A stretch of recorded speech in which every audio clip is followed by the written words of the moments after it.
Zikomo kwambiri gawo limene la zamasewero tiyambepo ndi nkhani yoti mphunzitsi wa timu ya mpira wa miyendo ya asungwana ya dziko lino ya Scorchers Lovemore Faziri wati zikuchitira ubwino timu yake kuti ikuyang'aniridwa pansi kwambiri komanso sayikidwa mgulu la matimu amene ali mkuthekera kochita bwino ku mpikisano wa Women's Africa Cup of Nations WAFCON umene walowa tsiku lachitatu mdziko la Morocco.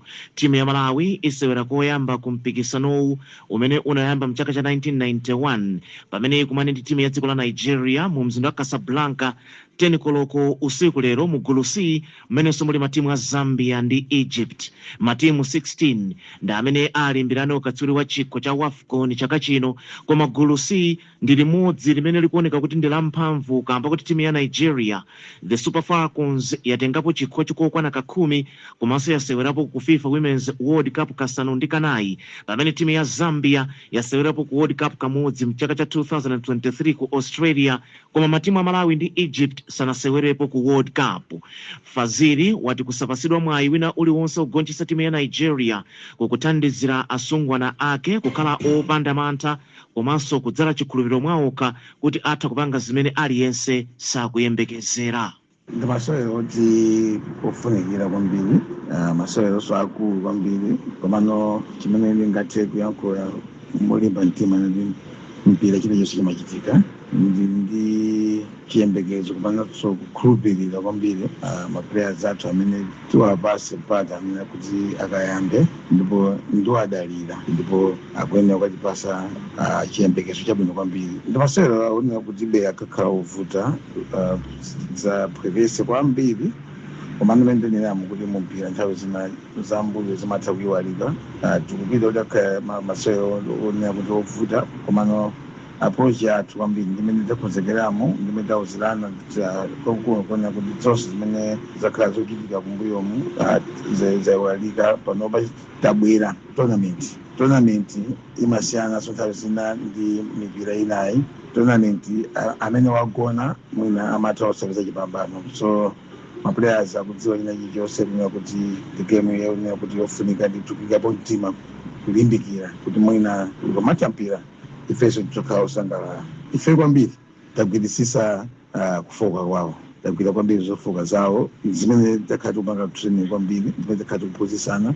Ifeso tindi zofoka zathu zomwe mwina iwala tikuzidziwa, komanso tindiso zofunikira zathu zabwera ku tournament. Sitidangopanga qualify mwa dzidzidzi kapena mongolota ayi, komano kudachitika zolimbikira tinamenya bwino chifukwa tafika tsiku la lero.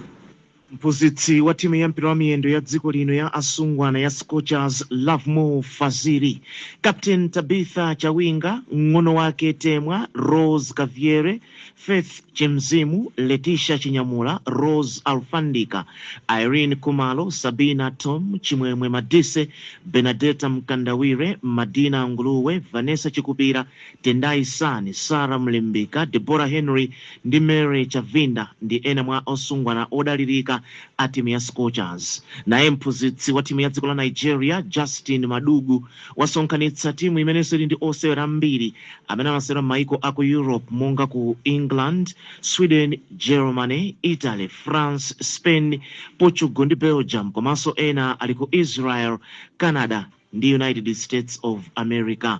Asisat Oshoala amene amasewera mdziko la Saudi Arabia ndipo watengapo mphoto ya African Women Footballer of the Year kokwana kasanu ndi kamodzi, ndi osewera amene timu ya Nigeria imadalira kwambiri kumbali ya experience komanso utsogoleri. Nigeria yatengapo chikho cha Women's Africa Cup of Nations kokwana kakhumi 1998, 2000, 2002, 2004, 2006, 2008, 2010, 2014, 2016, 2018, komanso 2025 umene unali mpikisano wa chaka cha 2024.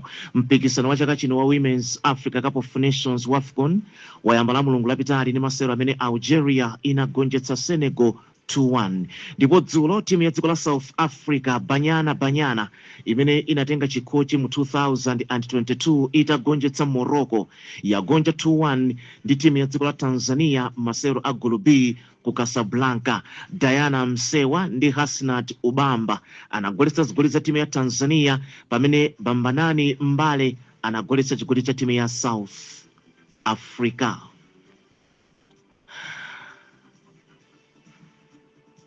Mphunzitsi wa timu ya mpira wa manja ya Queens Debbie Fuller wati timuyi yagonja ndi England kamba kuti sinayambe bwino masewerowa ndi mphamvu kusiyana ndi mmene inachitira ndi matimu a South Africa ndi Northern Ireland. Timu ya Queens yagonja ndi zigoli zokwana 73-38 pamaso pa timu ya England ku mpikisano wa Commonwealth Games mu mzinda wa Glasgow ku Scotland. England imene ili pa namba 3 pa mndandanda wa matimu a dziko lonse imatsogola ndi zigoli zochuluka m'makota onse anayi amasewerowa, ndipo timu ya Malawi yangogoletsa zigoli zochepa mukota yotsiriza. Lero timuyi isewera ndi Australia imenenso ndi timu ya mphamvu kwambiri ndipo ili pa namba 1 pa mndandanda wa matimu onse a mpira wa manja. Peace Chawinga, mmodzi mwa othandizira mphunzitsi wamkulu wa timu ya Queens, akupereka chithunzithunzi cha mmene masewerowa analiri.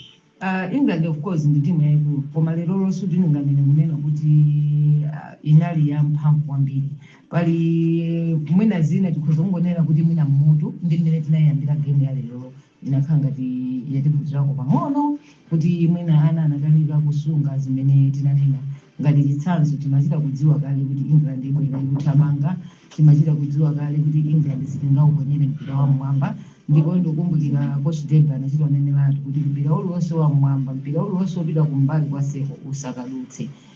Tikaswere pang'ono mpaka tikafike, koma I think timafuna kuthamangitsa koma tinafuna kuthamangitsa koyambirira tinapeza kuti atanako mipira itatu yosatizana imene tinapatsanga liwaja ndikukanika kulanda kwathu nazakhanga tatsogola ndipo naye.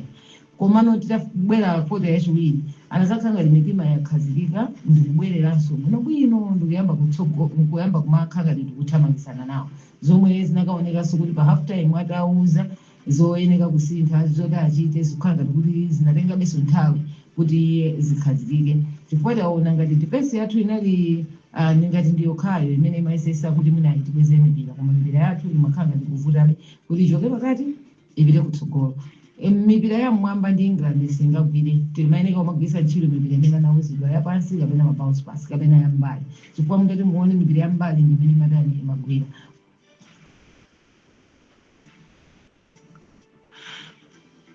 Peace Chawinga, mmodzi mwa othandizira mphunzitsi wamkulu wa timu ya mpira wa manja ya dziko lino ya Queens, kulankhula kuchokera mu mzinda wa Glasgow mdziko la Scotland ku mpikisano wa Commonwealth Games. Ndipo timu ya mpira wa miyendo ya dziko lino The Flames tsopano yadziwa masiku amene idzasewere masewero ake mu ndime yachipulula yolimbirana malo ku mpikisano wa Africa Cup of Nations AFCON maiko a Tanzania, Kenya ndi Uganda mchaka cha 2027. Malinga ndi mndandanda wa masewero onse umene bungwe la Confederation of African Football CAF latulutsa, timu ya Flames idzasewera pa khomo masewero ake oyamba ndi timu ya dziko la South Sudan pa 21 September, ndipo kenako idzakhala ndi ulendo okasewera ndi timu ya Angola pa 6 October mu mzinda wa Luanda. Malawi idzasewera ndi timu ya Egypt masewero awiri otsatizana mwezi wa November. Timu ya Egypt imene yatenga chikho cha Africa Cup of Nations kokwana kasanu ndi kawiri 1957, 1959, 1986, 98, 2006, 2008 ndi 2010 idzakhala pa khomo pake mu mzinda wa Cairo pa masewero oyamba pa 9 November, ndipo sabata yotsatira matimu awiriwa adzakumana pa Bingu National Stadium ku Lilongwe pa 17 November.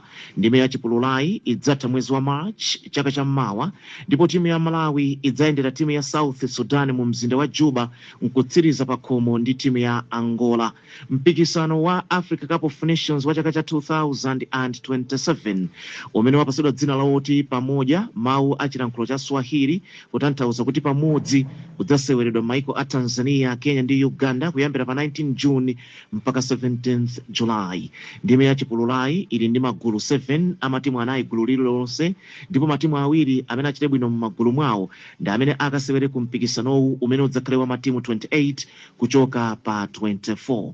Maiko anayi amene ni mamemba la bungwe la Council of Southern African Football Associations COSAFA, Botswana, Namibia, South Africa ndi Zimbabwe aziwitsa bungwe la CAF kuti akufuna zachititse limodzi mpikisano wa Africa Cup of Nations wa chaka cha 2028 umene udzakhale otsiriza kuchitika pakadutsa zaka ziwiri zilizonse, kamba kuti kuyambira chaka cha 2032 mpikisano otsopano uzichitika pakadutsa zaka zinayi monga momwe bungwe la FIFA limachitira ndi World Cup.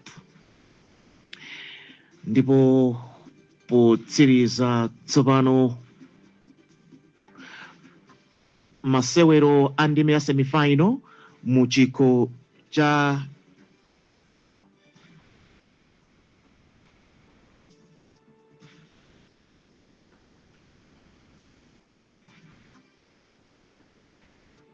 ndipo potsiriza tsopano timu ya Chelsea ikhale ndi osewera osachepera 40 ikatsiriza kugula osewera ena osachepera 5 pamene yakhuzidwa ndi osewera ngati Jordan Henderson komanso Danny Welbeck, koma mphunzitsi wa timuyi Xabi Alonso wati adzakhala ndi chiwerengero cha osewera okwanira pomwe adzafika nthawi yotseka msika wogula ndi kugulitsa osewera kapena kuti transfer window. Sabata yatha timuyi yagula Morgan Rogers pa mtengo 117 million pounds ku timu ya Aston Villa, zimene zinapangitsa osewerayo amene anasaina contract ya zaka 6 kukhala odula mu mbiri ya mpira wa miyendo ku England. Chelsea ikuyembekezekanso kulengeza kuti yagula Maxence Lacroix wa ku France pa mtengo wa 52 million pounds ku timu ya Crystal Palace, komanso yakhuzidwa ndi osewera ena monga Giovanni Quenda wa timu ya Sporting Lisbon, Emmanuel Emeya ndi Valentin Barco onse ya Strasbourg, komanso Marco Palestra wa timu ya Atalanta. Andre Santos anachoka ku Chelsea kulowera ku Manchester United. Marc Cucurella anapita ku Real Madrid. Trevor Chalobah wakhuzidwanso ndi matimu ena ku Italy, pamene Enzo Fernandez ni mmodzi mwa osewera amene Real Madrid ikudyerera maso. Zikumvekanso kuti Chelsea ndiyo konzeka kumva kuchokera ku matimu ena amene akufuna osewera ngati Wesley Fofana ndi Tosin Adarabio. Koma Alonso wati akhale ndi timu yokwanira imene osewera wina aliyense adzikhala ndi mwayi osewera mokwanira pamene transfer window idzisekedwa pa 1 September. Chelsea ndi zogulagula mangounjika. Anyway, ndi zimenezo za mugawo la zamasewero mu Sunrise Malawi. Dzina langa ndi Sam Banda. Zikomo kwambiri.